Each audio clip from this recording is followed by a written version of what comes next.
Nako. Pangalawang salang ni Joshua, no? Tama ba? Or Yes. first pa lang, pangalawa na? That was a good attempt. Yeah. Pero ito nasa ano na malapit na sa may corner pocket. Nako, yun nga lang talaga. Mahirap yung pag-control ng pato.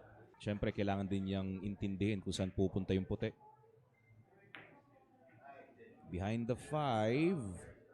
Lumagpas nga lang. Buti may 8. Yeah. Okay. Not bad. Not a bad leave. So, Anton now looking to get safe.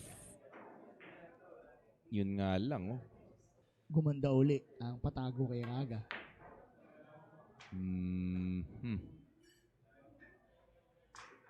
Not bad. Malapit sa may bandang side pocket with some running right-hand spin. That was a good try. Yeah. Nako, tatapat ba? Eto na, nakabalik ng maganda itong si Joshua Melicante.